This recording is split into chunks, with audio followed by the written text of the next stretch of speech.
on YouTube. But I just want to say good evening to all the folks that are tuned to the nation station DBS Radio. And we are live from the Winter Park Sports Stadium, night number 2 of the World Creole Music Festival, October 29. Last night, Gregory, was a great success, a wonderful success. And we are here for the second night, and we expect it to be another great success. I would imagine. I mean, I wasn't able to make it last night, but from all reports coming out in terms of the numbers, the crowd, the music, I understood there were some technical issues, but that aside, normally a Friday night is traditionally, right, it's not the biggest number thing, but last night, certainly based on the reports, it was a bumper crowd. And and that reflects in the visitor arrivals too. I mean, we have stats that takes us over what, 10,000-15,000 arrivals, right? Yes, over for sure 12,000 arrivals in the country. Yes. Tonight is going to be evidence of the great number of persons that have already arrived. Last night I was able to see people from Jamaica, Suriname. Also we had people from French Guiana, Guadeloupe, Martinique, the United States, Canada, Trinidad, Antigua, St. Lucia. So we can say we have a potpourri. Plus the Dominican diaspora scattered all over. Yeah. And so we can say that we have a potpourri really in the park last night. And tonight is going to be a greater evidence of Caribbean music, because as I heard, and I like mentioning the fact that Kest and Sizzler make mention of how music of the Caribbean, which includes soca, calypso, reggae, dancehall, kadas, bouillon, compa. It's really a great evidence of how we in Dominica have been able to bring this together and to make the Caribbean be in one space, and that is magnificent. Yes, and not only that too, I think because of the World Creole Music Festival, you find that you have a lot of collaboration among the artists. I mean, you recall that people like Marshall Montano did a collab with Jacob Deviarier on one of the tracks, right? And then you have the family experience and all of that. So you find that there is, you might say, like a lot of fusion going on between soca, zouk, Afro beats, dancehall, soca dancehall, raga soca, bouillon soca. There's just a whole, it's like a bouillon, it's a soup, it's a melting pot. Really. And I can imagine the 22nd edition, we have seen so many changes in the ambience of the area. We remember the very first one in 1997, the first edition of the World Creole Music Festival.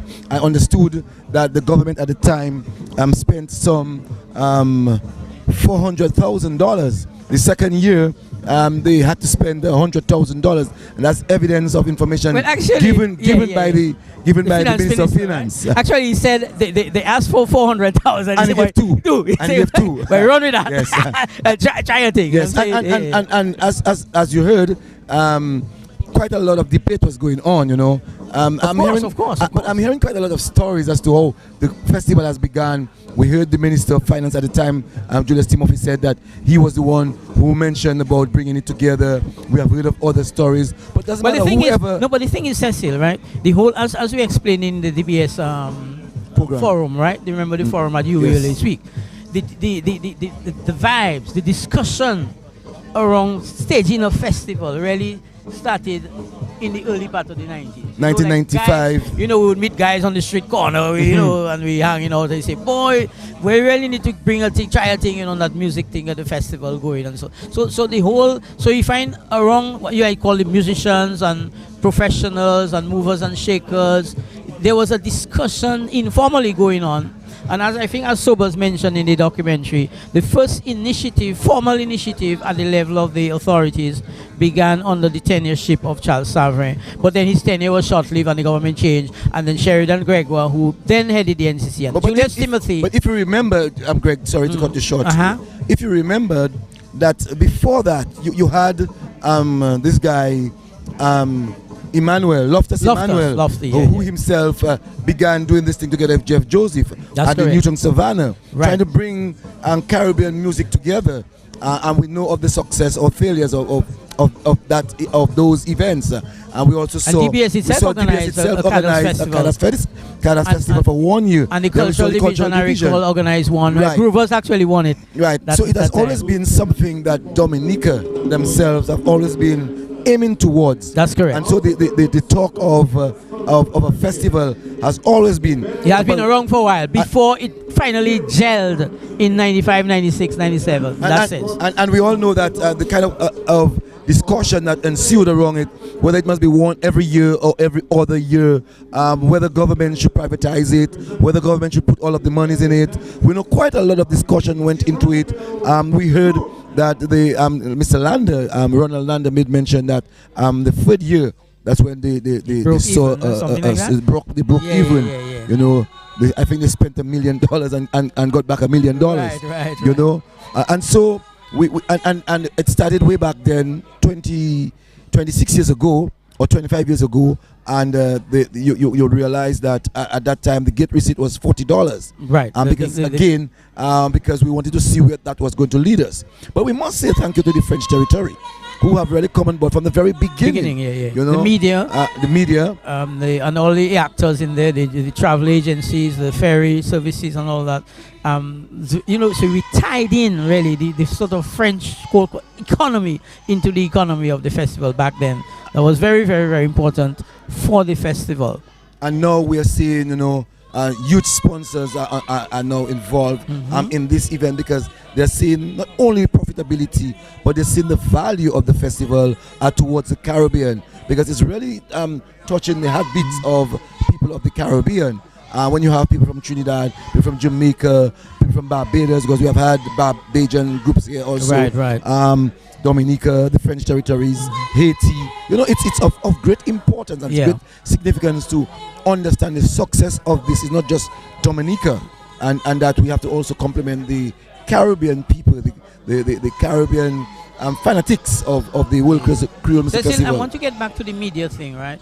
Now, interesting Sobers, if you're, welcome Sobers. You should get some statistics from the NDC or the DFC on the range of accreditation of the media, because I got the sense this year that I'm just seeing so many media personnel from all over the Caribbean here in Dominica, in Roseau, covering the festival. I know as we speak we have St. Martin is here for the very first time. They told me, well, the organization, the radio station, maybe not St. Martin as an organized media house, but one particular radio station said to me that they are here for the very first time. But the fact is, it is showing the growth of the festival among other Caribbean countries. We know Antigua has always been here every year. Yes. We know the Guadeloupe, Martinique media is here every year. At the back of us, and all of the Dominica radio stations are always here every year. And the thing about the media thing, the second point about the media, Cecil, is that you mentioned earlier. Yeah, you mentioned earlier about the coverage in another dynamic. You talk about the different platforms. The whole dynamics have changed. So right now we have different avenues. Now we have YouTube, we have Facebook, we have all the social media platforms. We have the regular mainstream, channels and all of that. So right now in 2022, the range of media and channels that are available for the festival to spread all over the world has increased phenomenally. And therefore, it helps to promote Dominica in terms of our tourism product and put Dominica center stage in terms of the festival landscape in the Caribbean. Yes, Sobers? Well, first of all, it's good to be back here tonight. We had a bit going last night, Cecil, Daryl, and myself last night. So quite a night we had for the first night, and so it's really, really good to be here tonight for the middle night of the 22nd edition of the World Creole Music Festival. And folks, I am sure that the hosts so far have been telling you about what is to come later on tonight, because the spotlight is really about celebrating several genres of Caribbean, African, and Creole music tonight. So I think it's important for us to highlight that we are celebrating. It's a music celebration, and tonight is in fact indeed a grand celebration of music. And so the spotlight is on several people tonight. We have a lineup from legends, from legends to upcoming and also established superstars of today's music in Caribbean, African, and Creole music. You couldn't say it better, Sobers, talking about the legends like Justin Biwa. Yes. He's a legend of the Kasaf band. We have Issa Banton today, and so we have started up a Dominica band, a Compa Dominica band, that is the Ecstasy band. But Sobers, let's talk a little bit about the ambience. We have seen the growth of the festival from way back in 1997 with I don't want to use the word shabby, but a stage that we use for Carnival at the Carnival City for the first World Creole Music Festival, with fences of galvanage, and today we are seeing, after the 22nd edition, 25 years later, we're seeing so much more in terms of the ambience. Yeah, I mean, clearly, again, it shows the maturity and the growth of the festival. The festival has evolved from being a small scale, if you will. If you look at in terms of the level of investment that went into the festival in 1997, our budget then was around $400,000. We didn't get $400,000 for the first year. It was more or less around 200,000 EC dollars. And I think somebody was saying that the ticket was priced at about $40. And so we have come a long way. So we have seen improvements in the infrastructure. We have seen improvement in the venue.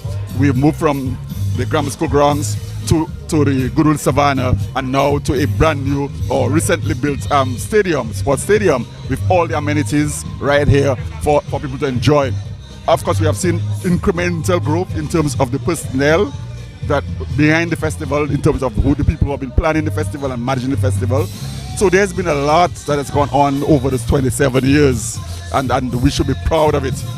And I made a point last night, and you guys, probably you were not part of the broadcast last night, that one of the reasons why people see this festival as theirs and they think that they own the festival is because this festival has allowed for access to ordinary Dominicans to the venue every single night, every single year. The festival is well priced, that any Dominican who wants to come to the festival can purchase a ticket and come here and enjoy the ticket. Because tonight, for example, if we had to price the ticket at the market price, there's no way we could charge $200 for a ticket, $280 for a ticket. It would more or less be something like $250 US when you consider the caliber of artists and the caliber of acts on the show tonight. And there are 8 of them tonight. And just divide. And they're all world class. And they're all world class. Yes. And if you have to divide that $200 by each artist, it tells you exactly how much you're actually paying for each artist. And that's a very significant point, Sobers, in reference to ensuring that Dominica, Dominicans and the Caribbean get the kind of access. Well, first of all, Dominicans. Yeah, first I know, yes. And I want to, as I said, I endorse what emphasize you have said. That. Yeah. But for the Caribbean people to be here, they too have to have the access in terms of the finance into the gates. That's right. And so that too is should be spoken of highly in terms of we looking at the market and the people that we're actually looking towards in reference to making the festival a success. Yes. So I think the challenge though for the festival planners are how to in fact increase the revenue from other streams. So the merchandising, TV rights and broadcast, rebroadcast. Yeah. So that is a challenge for the DFC and the Discover Dominic Authority. But I think the pricing structure will remain for some time. Otherwise, we will limit access to the festival by ordinary Dominicans and ordinary Caribbean folks who would want to come. And we have seen also in the growth, Sobers, the VIP and the VVIP and the VVVIP section, where people are paying as much as $1,400 for the fortnight, for the free nights. Right. And that tells you again another aspect of the growth of the festival. That's right, and that is pitched to a certain market, a certain clientele. So the general public, there is a price that allows each and every folk who want to come in, but people who want to be in relatively higher level of comfort and enjoyment will have to pay. They can pay premium prices for that, and which is good, and that is a good thing. So that all of those things speaks to the growth of the festival and how far we have come. A bit more about the venue. Yes. One of the things that has evolved over the years is the stage. I mean, I think you mentioned the first night was a carnival, the stage that we used for the carnival, right? Yeah, but over the years, stage. yeah. But over the years, the quality, the size, the shape. Every year you have a different kind. In fact, one year it had a very sort of dome shape, circular. Dome shape, yes, yeah. And it gave the effect of something like outer space. And now the lighting, just continued to improve all these years. Well, in the early years we had really professional sound and light systems from overseas. So the lighting and sound was always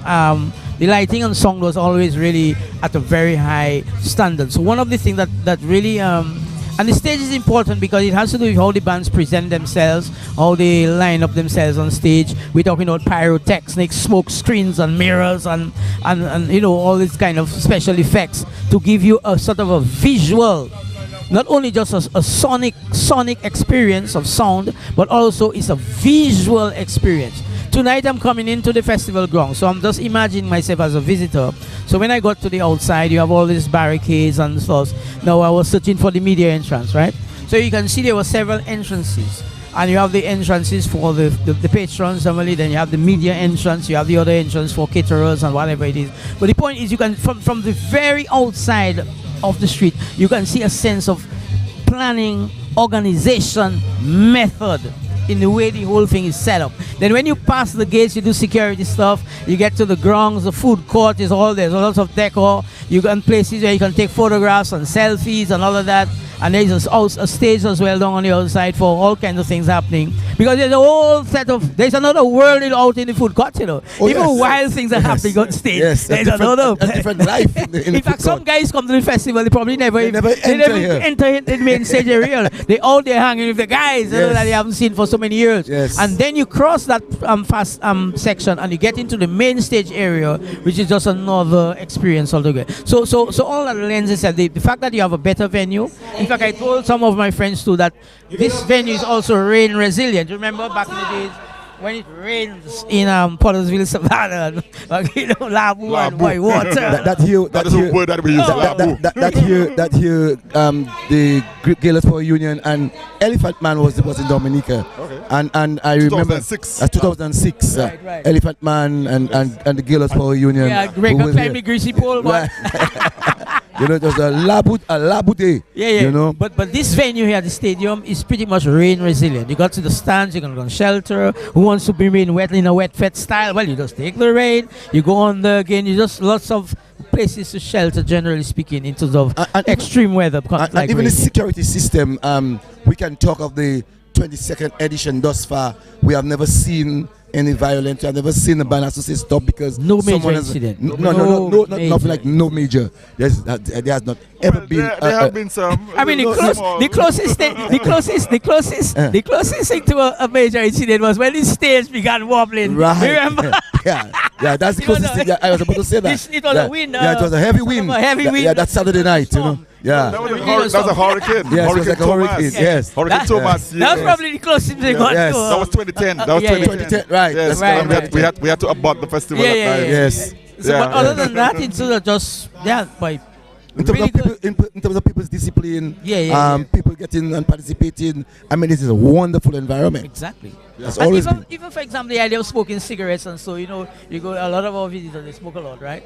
And they come to Dominica and there's a whole thousands of people inside, and you had this thing anyway smoking cigarette, right? Mm-hmm. That to them was mind-boggling too, because it's like you go to festivals all over the place and it's a lot of smokes and it's just, and when you come to the festival, it fits in with the nature, clean, green, and good fun. Kind of thing. I think they still do smoke a lot. Comparatively speaking, Dominica is much less. Oh yes. I mean, now I think it has increased a little bit, but people still tend to go to the periphery or the perimeter of the thing. You don't. Right. Yeah. So that is another important and interesting element. No. Tonight, listening to the program, Sobers, I heard the point that they were talking about how they could. Mon Bruce. How that. Yeah, you are referring to the program. Yes. They were yes, I was talking about program last night. They tonight as well. The program tonight. They won on They were talking about World privatizing in the Right. early days. They were thinking, how can government always sustain this thing? And they were thinking as to if it's possible to privatize this event. And tonight we can see that the central government has held this close to its heart because it sees the importance of not just profits, but it really sees the trickling effect of the dollar to the rest of the country. And so we need to really compliment central government for really investing in such a kind of activity that will really redound back to its people. Well, Sobers himself had mentioned the festival in Jamaica. What was it? Sunsplash, right? Yeah, sure. Right. And the other discussion. And Sobers indicated that in fact the Sunsplash ran into problems, but because the Sunsplash was essentially private sector led and owned, right, whereas the success story of the festival here in Dominica is because you have a mix of state and private sector sponsorship of the festival. Sobers, yeah. Yes. Yeah, so that is a topic that is dear to my heart, folks, because I believe that is important going forward, because what we have always advocated is to a festival that can be sustained over an extended period of time. That's first thing. And we recognize from very early that these festivals in the Caribbean are largely state supported and state run. And there's a reason for that. I made the first point earlier, that it is because we do not want to over commercialize these events to limit access to the people. That's one thing. The second thing is that recognize that the overall impact of festival tourism is on the national economy, and it's not on the great receipts, you know. And then we also recognize that there is an impact on cultural and artistic development. Our artists, our cultural people are able to uplift themselves and elevate their art, and so that is important. So the experience throughout the Caribbean is that most of the major festivals are state supported. The biggest one of them is Trinidad and Tobago Carnival. It is funded by the government of Trinidad and Tobago, folks, to the tune of over $100 million a year. But at the same time, while you're saying that, I'm Sobers, we are seeing how the Trinidad Calypsos have gone from 2 rocks to 1 rock now. While they're investing in so much. Although the Calypso might be more like here, yes. you know, it might be more like here in terms of led by the associations, which are not necessarily government led. But nobody government provides a subvention. An intervention, subvention to the Trinidad and Tobago United Calypso organization. The government still fund this. All the events are funded by the state, because the impact on the economy in Trinidad and Tobago is tremendous, folks. You know how many people come to Trinidad for Carnival? It's over 50,000 people. However, the private operators have a space in the Carnival, just like in here. The private operators here have a space to organize activities, and we've had guys a plethora of events over the last few nights. On Thursday night, there were 2 major events in my area, one in Belfast and one at Rodney's Rock. You know, and then we had one in Roseau.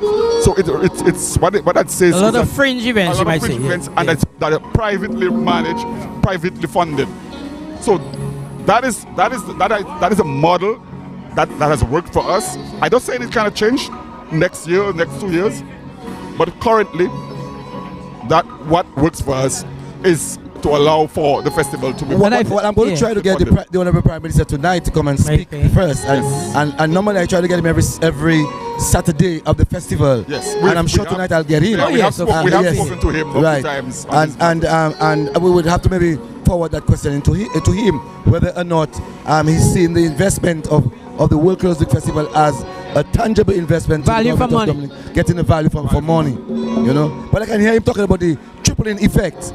I can hear him saying that it's not about just putting money into it for the government to make money, but more or less for the tripling effect of the ordinary person in Dominica. That's right. I mean, if you have 15,000 people coming in over a period of like a week or two, spending money in Dominica, I mean, come on, you know, and do the maths. It's really important for the economy.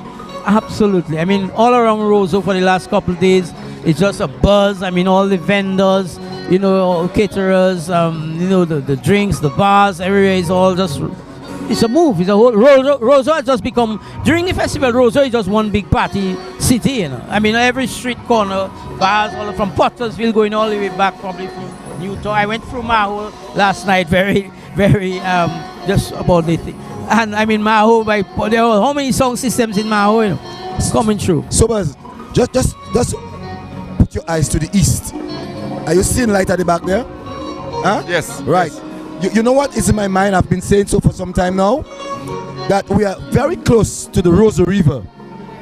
How possible it is in the festival that we can create a huge pool across there to get people to partake in the festival by even being part of the pool with their big screen and really having a great time. We can see all of the light at the back there, and I can imagine if that ever happens. Well, no, but we see that happening in other events in the Caribbean. For example, cricket. We see at some events they create that kind of pool-like, beach-like atmosphere. In Antigua, for example, in Barbados, they've done that, and so we can do the same thing here as well. Just being a little bit funny. I know, like in the daytime cricketing, fellas overheating, right? That's why them white fellas. Exactly. So they go to the pool, right? Right. But I can very imagine in Dominica this time of night or later 12 o'clock. Now you're talking about fellas trying to do day Sule, right? Yes. It would really be another addition to the festival, because we have seen so much now into that festival. We have seen the VIP, we have seen from there the VIP. Now we are hearing of the VVIP. So it says that the festival is adding every year, and I think mention. And we have now the band, the Ecstasy band, is cranking up, ready to start. Already, Sobers, a huge crowd. Yeah. Very early, a huge crowd. Yes. Yes, and in the food court you have probably more again. Yes. Yeah. I think tonight in the food court the theme is bouillon and soca music, I believe. Because every night there's a theme. Last night was Caribbean vibes. Tonight I believe it's bouillon with soca. And tomorrow night it's Calypso night in the food court. Well, I know, Sobers, the patrons tonight are going to be entertained. We have a very huge lineup. Yeah. Oh yes, let's just run them quickly now. Ecstasy. Justin Bewa and the Ecstasy is on stage already. The original CK. And I know that the original CK is going to really rock this place, you know, because you know, the one year they were here, the original CK, and we saw what happened. They were also in Creole in the Park and what they were able to do. So I'm sure that a lot of the old WCK songs are going to really help in rocking those Dominicans who grew up understanding the WCK band. And then we have Omar Lay, right? That's a 15-minute performance. That should be around midnight. And at midnight 30, we've got a Carnival 2023 presentation. I remember a couple years back when Asa Banton, they did the presentation with Asa Banton, right? That was really absolutely spectacular. So let's hope tonight we're going to get even more spectacular session on the Carnival. And it's good to note that that we are able to promote our 2023 Carnival among so many thousands of people here, giving them the chance to have a taste of our Carnival, especially St. Lucia, Antigua, St. Kitts, who do not have Carnival around the same time that we are having. And at 1 o'clock, Burna Boy, much anticipated Burna Boy. So all the listeners out there, around about 1 o'clock would be Burna Boy. And then following Burna Boy, around about 3 o'clock, we got Colton T again, local, you know, yes. And then at 4:30, we got Dexter Taps. And Dexter Taps. 6 o'clock, daybreak, Asa Banton gonna bring down, making a mess. Nice. Sobers, yeah. Yes, so I was saying earlier on, tonight is a celebration of music. Okay, it's a celebration of music superstars, legendary ones, emerging ones, and rising stars from the Caribbean, from Africa, and from the Creole world. Yes, tonight the spotlight shines on Jocelyn Bewa from the Kassar fame. We have Asa Banton, our bouillon champion, Dexter Dab from Jamaica, reggae music. We have Colton T, dancehall reggae. We have the original WCK, the pioneers of bouillon music. But of course, friends, no question about it, the spotlight is definitely on the Burna Boy, Mr. Demini, from out of Lagos, Nigeria, because the spotlight is really on him nowadays. He's probably one of the biggest stars in the galaxy of stars now the music galaxy of stars. I can tell you. I said to some people today that Burna Boy reminds me of Michael Jackson in the 80s. I mean, he is exceptional, folks. The guy is performing to huge crowds all around the world. I've been looking at him on YouTube over the past few days, and it's tremendous. The charisma, the energy, the level of vibes that he brings out. Guys, 2 days ago, I think last night, he performed in Tobago on the Deluge of Rain, and the crowd was there with him. And we're going to expect that from him, because now he is the star. He is a global superstar. He is the African superstar. He is black music superstar. And Dominica is really, really, really proud and happy to celebrate this giant of African music and world music. I remembered when the DDA made mention of the launching, and there was no Burna Boy, and people said, "Why not Burna Boy? Why not Burna Boy?" And then 2 days later, a week later, we heard on the line of Burna Boy. And from that moment, all the VVIP tickets sold out. Yeah, because the guy is the biggest star now in the world. So what is happening is that African music now is taking the world. The Afrobeats, Afrobeat, but we also have other music from other Southern Africa as well. We have piano music as well from South Africa. That is a tremendous. And in the next couple of years, you're going to be hearing a lot about piano music with a lot of DJs, guys, and women, a lot of female DJs playing that music from other South Africa. So what is happening is that African music now is really what trends in global music scene now. So I think we can celebrate with the as African people, but I think what we need to do is to take a page from what they've been doing, and to see how they've been doing it, Gregory. Another thing about that development in Africa is that you have a full circle. You remember the whole circle of the triangular trade and so on, slavery thing? That the African music came to the Caribbean and fused with other elements of indigenous and European, and that in turn fed back into Africa and influenced the modern musics of Africa. So it's a cycle, a circle and a cycle, one influencing the other. And the music's coming out of Africa trendy and are very much influenced by what has happened in the Caribbean. I mean, the story of Kassav is a clear demonstration. The story of Afro-Cuban music is another example of how the circle, the circle of the music, Africa to the Caribbean, back to Africa again, and it's just a continuous circle. With the Africa as the pillar, as the foundation element of the modern music. So people who are interested in knowing a little bit more about African music, particularly Nigerian music, must know that there couldn't have been a Burna Boy or Davido without Fela Kuti. Fela Ransom Kuti. He is the grandfather of Afrobeat. He was a great musician, a pioneer of Afrobeat, a political activist, and a Pan-Africanist who really get that music out to the world. And today, you see people like Davido, we see people like Wizkid, we see Burna Boy now taking that music and running with it, and we see how it influences other music all around the world. Looks like we have something happening on stage, Cecil. Well, yes, the Ecstasy Band now is on stage, and we should try to get to the Ecstasy Band soon.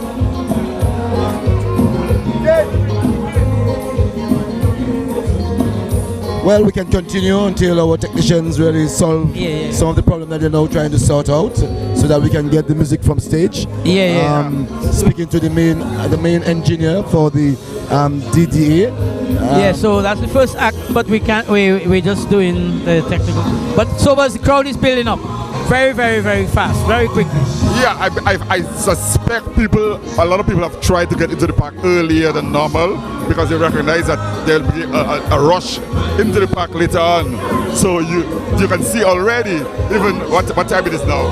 It's not if 9 o'clock as yet, and you can see the large crowd already here, because in the next hour or so, here's going to be ram jam with people. Absolutely. I mean, I came here a bit early, right? One reason to get a parking, man. That's right. Boy, wow. I had to do exactly. Well, I had to find myself here at 7:15. I told myself there's no way I'm going to get myself caught up.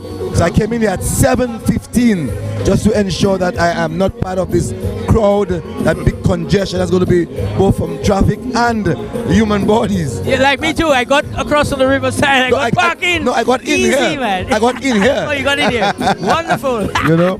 Because I mean, parking. Let me tell you, parking over in Rosewood. Well, you know, parking is normally an issue, but in the last couple of days, man, with the TP Large Creole and all this, I mean, from Monday last week. Wow, it's crazy stuff. Just an indication of what's going on. Yeah.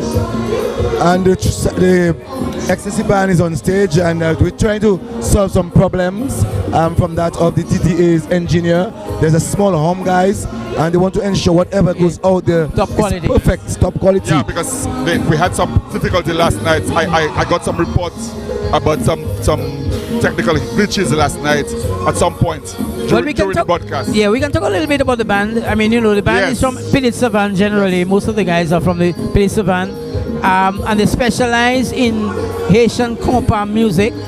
I recall that when Karimi came here to perform for the Labour Party in the territory, Karimi, they gave one of the guitarists of Ecstasy a gift of a guitar, recognizing you know, their efforts in playing and promoting compa.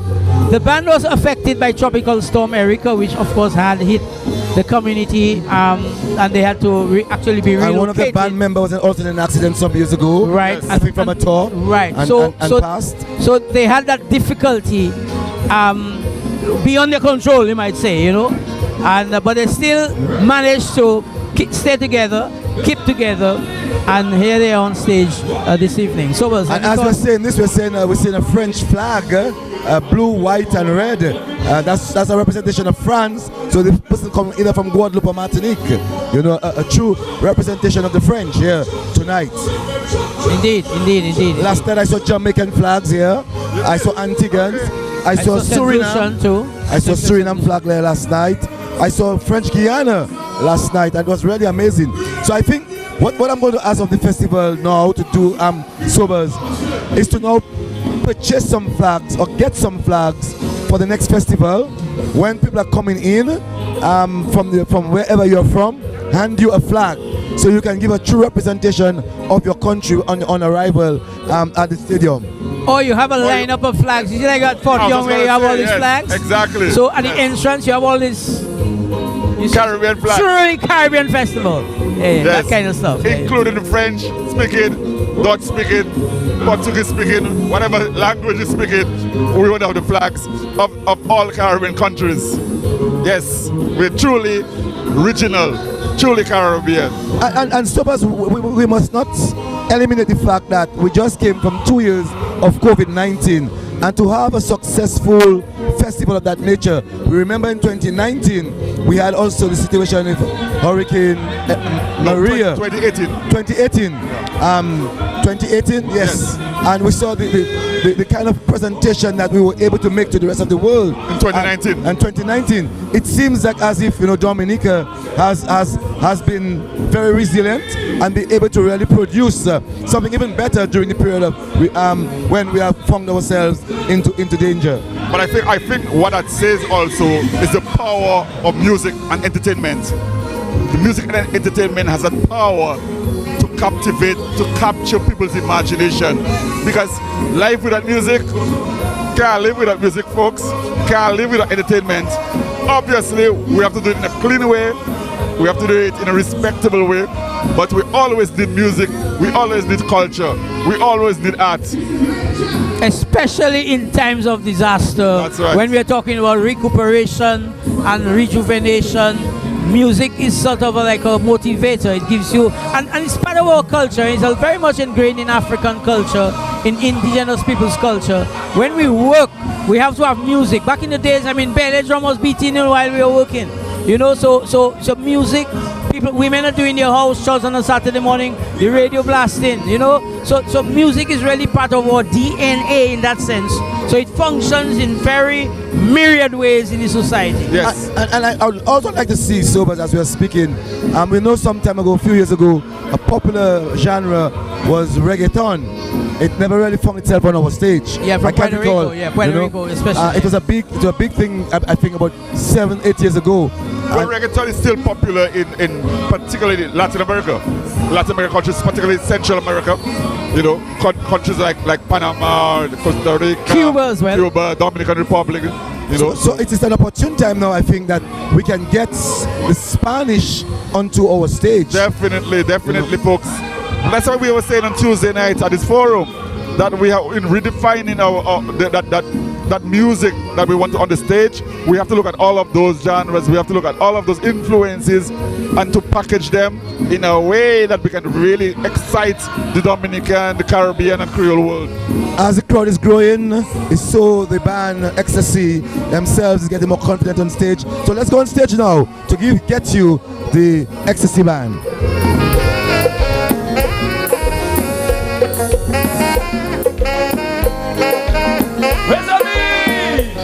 I wanna show you my love. I wanna show you love is sweet. I wanna show you my love, my love, my love. I wanna show you my love. I wanna show you love is sweet. I wanna show you my love, my love, my love.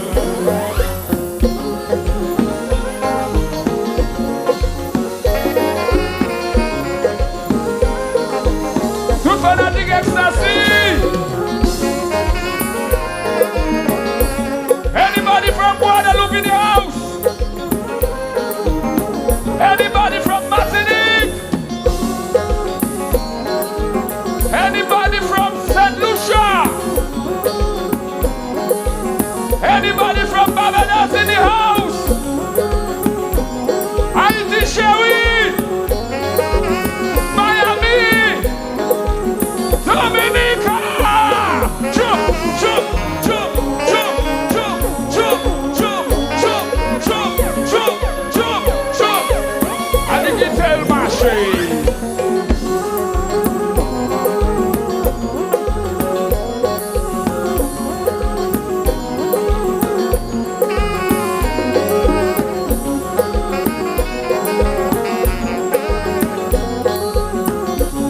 Annie Francis, vile copa, vile copa, vile copa.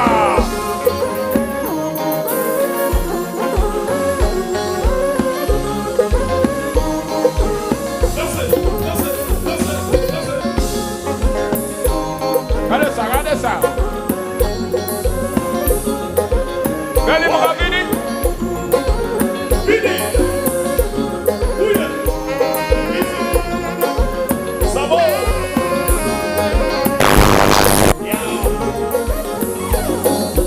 Show you my love. I wanna show you that it's real. I wanna show you my love, my love, my love. I wanna show you my love. I wanna show you that it's real. I wanna show you my love, my love, my love. Fanatic Yokina Kaila Kuye. That is it. They say, when you play a little of a crowd, I got this saga fet la. Why look people? Ecstasy fans in here, put one in here so. Just like that. Represent for your country. Anali. Yo.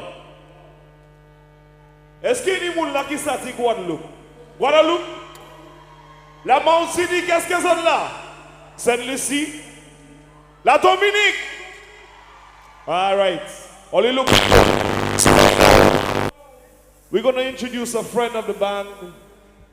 Someone who's been like a mentor to Ecstasy Band. And we embrace him as he comes on. He's I should say, a former member of Carry Me. And he's been helping the band a lot. As you know, Ecstasy is the only compa band from the English-speaking Caribbean. So make some noise, right? All right. So I want to introduce our good friend Glennie. Make him feel welcome. As we do a special tribute tonight, it's about 2 weeks tonight. It's 2 weeks tonight that we lost Mika Ben, a big Haitian musician. I think she influenced the music around the region. So tonight we're doing a tribute to him. Come on, let's go.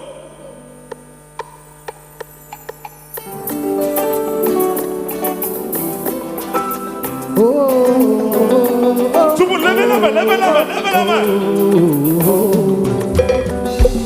Que me joue à côté, que moi manqué l'été, ça m'a cherché à l'air, mais moi je vais lier à terre. Ça te fait plaisir, que y'a pense à mi, y'a beaucoup consolé. Levez la main, levez la main. Pour partir, quitter moi, pour bel moment. C'est passé, on est obligé de séparer, c'est s'allier.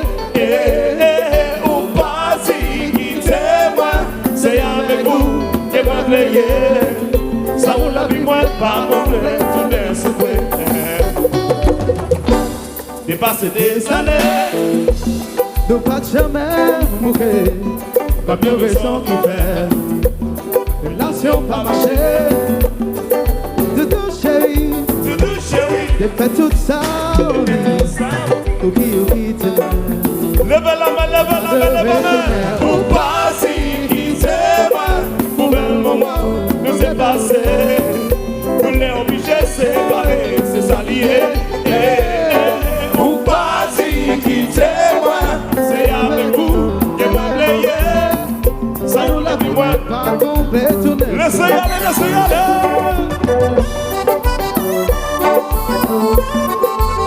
Dansez, dansez, dansez. C'est bon, bagayou, bagayou.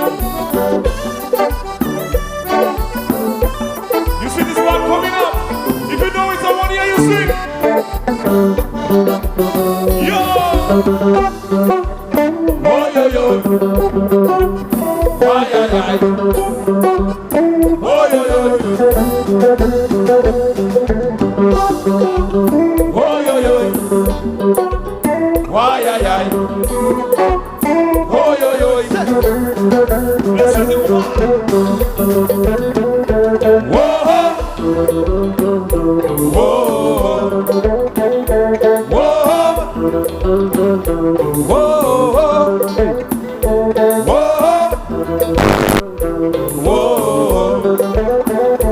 Whoa.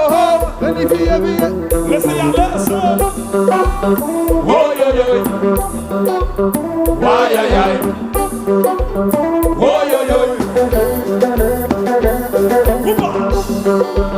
Whoa, yo, yo. Why, ay, ay. Whoa, yo, yo. Lache, Glenny, lache. Whoa. Whoa.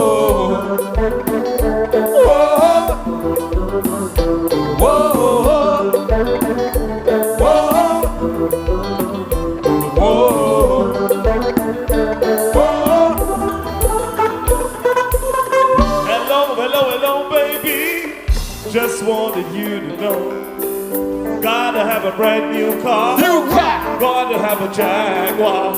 Hello, hello, hello, baby. I just wanted to know, gotta have a brand new car. What? You come and drive. You driving my Beamer. I wanna know. Driving my Lexus. I wanna know. Driving my Honda. I wanna know. And she said, oh la la. Driving my new Benz. I wanna know. Driving my X1. I wanna know. Driving my Honda. Gully, gully, gully, gully, gully. But the bushy hair, bushy